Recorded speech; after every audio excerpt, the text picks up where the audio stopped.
Hello, welcome to the Project You Lifestyle Workshops. Whether you've come here because you're on a Project 45 journey or you're on one of our Project You planners, or you've just stumbled across us on YouTube, in which case, welcome. This probably means that you are on some sort of health, fitness and wellness journey, whether it's with us or whether it's on your own. So this is a little mini series of lifestyle workshops where we are going to focus on creating long-lasting healthy habits that are really easy to embed into our lifestyle so we can get some long-term really good results, where nothing feels too overwhelming, and we're going to break them all down into really easy to digest workshops. We are going to be focusing on our goal setting and our mindset, some simple basics with our nutrition and making good healthy choices.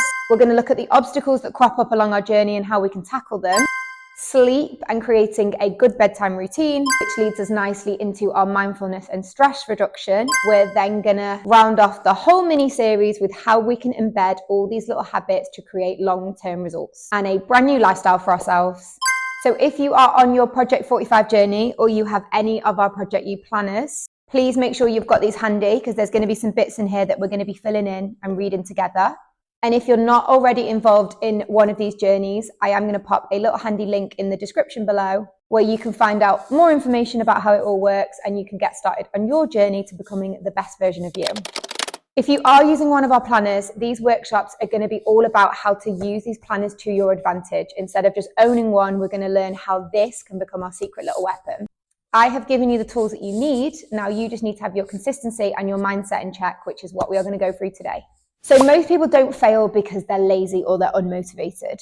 They fail because they set really unrealistic, drastic goals. They try and change every single thing at once. They get so overwhelmed and then they quit. They probably don't plan ahead, or they don't actually check in with themselves regularly to see what's going on and make adaptations when they need to. But not around here. We're going to do it all correct. Your mindset is the foundation of every single habit that you start to create. So we cannot have our mindset being all or nothing, driven by guilt, or even really based off perfection, because then these habits will not last. So what we're going to do instead, we're going to break down how we can get that mindset bulletproof and as focused as we possibly can from the get-go.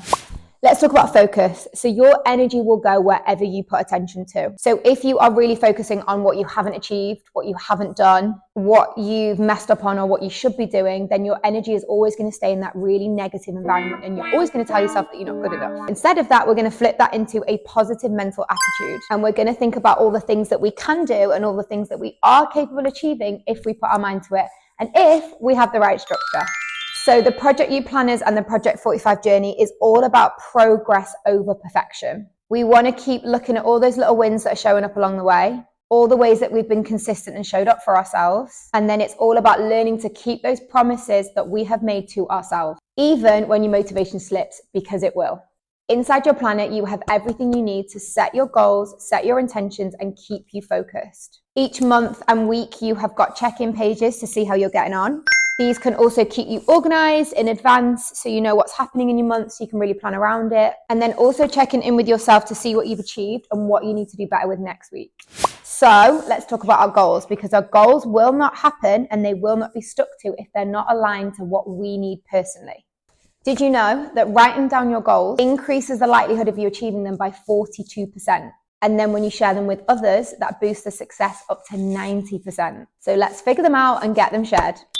Your goals need to be realistic and achievable for you personally, not Sharon that lives down the road or Karen that works in the office, you and only you.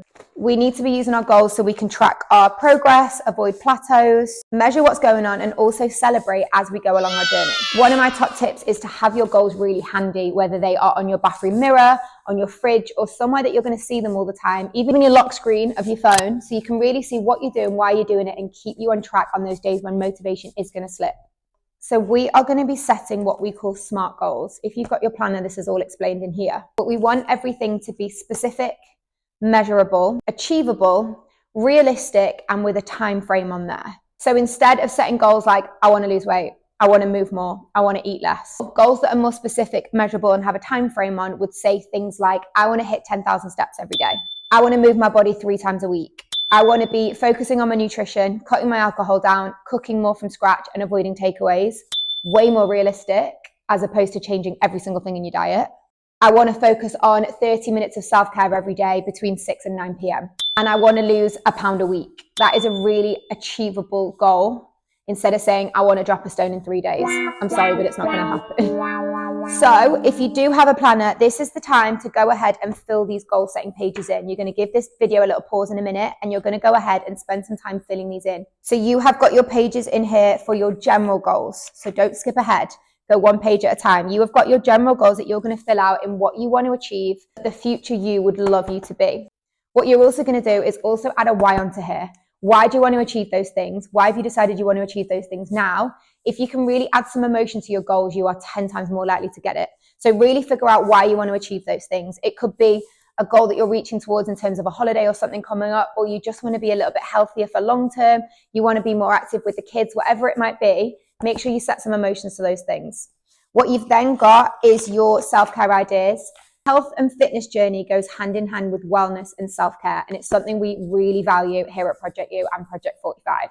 So having some self-care ideas in there is a really good way to just look after yourself, how you're going to fill up your cup and how you're going to really focus on yourself, that your mental health is in check as well as just your body. What you've then got are your evaluations and your goals that we are going to set on day 1. We are going to then check in on these on day 45 and halfway through, or whatever your planner tells you to do.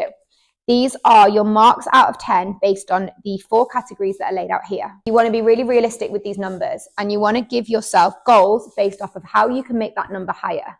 So for example, if I know that my fitness, my strength, and my activity levels are quite low, I'm going to put myself down there at a 4 or a 5, and I know that I need to do X, Y, Z to get that number up to 10. So this is where our goals get even more specific. Also a way that we can track what's going on and really start to knuckle down what it is we want to achieve and why. So I'm going to give you a little bit of time to go and fill that planner in. Please take your time. You're not in a rush. You're going to pause this video. You're going to spend some time really concreting those goals. You're then going to come back and join back in with me when you're ready. Welcome back. Hopefully you really got quite deep there with your goals and what you wanted to achieve, and you made them really realistic and achievable for you personally. You also might have skipped forward a little bit into your planner, and you are very welcome to, in your own time, go ahead and do those measurements if you want to. It is not compulsory, but it's a really good way to see what's going on. You might need a hand with these, so get someone to help you. This would also be a really good time to take some before pictures if you want to do those as well. Really good way to look at what's going on physically. None of these are compulsory, but they're really good starting points to just see how we're starting off your journey and then tracking that progress as we go. You also might have seen that you've got some little fitness challenges in here as well. There are some videos on the members area where myself will be doing those challenges with you. But again, these are really good trackers for more of your fitness and your stamina, your core strength, to see what's going on. We're going to track these over a few weeks and see if we can improve those scores. One of them is as many as you can do in a minute, and one of them is holding things for as long as possible. So really good ways to look at our fitness levels there. Join in the members area with that one and I will do it with you. Structure. One of the best things about these planners and any of your Project 45 or Project You journeys is the structure that I have given you. So you can really plan ahead and really stay accountable. This means that we can remove all that decision fatigue. You can really give your future some clarity. You can make it a lot easier to make better and healthier choices. And it also just helps you to stay on track and stay motivated and committed to the goals that you have set for yourself. So you are going to use your planner to stay organized and accountable, but also realistic around your lifestyles, any work commitments, any travel, family, all the things that make up your life personally. You have got 2 monthly diary pages in here to fill in anything where you're working away, you're traveling, any social commitments, anything at all. So you can really work your workouts and your walks and your self-care and your mental health around your personal diaries. You also then have the same, but for a week. So you do your weekly planner and you can break that down even more into a week. You've got some self-care priorities, some to-do lists. You've also got your food planners. And then you've also got your check-ins at the end of the week of what went well and what you need to work on. This is where you can really plan out the days that you're going to do your workouts, the days where you're going to walk, what meals you're going to be cooking, when you're going to be eating out and how you can work around that, and all the bits in between. It's about leaving space so that life can happen, but you can stay on track so that your planner works with your life and not against it. We also want to be really using those weekly check-in pages to really see what's going on. We are all about progress, not perfection, but we want to see how we're feeling, what worked well, what was harder to achieve, how can we make those harder to achieve things easier to achieve, what can I do more of, what do I need to let go of, what am I looking forward to, and what habits are going really well. It's not about judgment, it's not about guilt, it's just about awareness and moving forward. We are all about consistency and realism. Go ahead and grab your planner and really get to work with setting those goals and figuring out what you want to achieve and why you want to achieve it. We are going to get that mindset bulletproof from day one, and it's going to sustain us all the way through to the end. If you ever lose a bit of motivation, just come back here, rewatch this video, rejig yourself back into that mindset, because this is your space to grow, reset, and keep trying, because we are a judgment-free zone where we are just working on progress. Thank you so much for joining me in this workshop. The next one is going to be all about nutrition, but in a really simple and effective way that we can make better choices that seem realistic, that we can keep up those healthy habits in the kitchen and beyond. So I will see you there.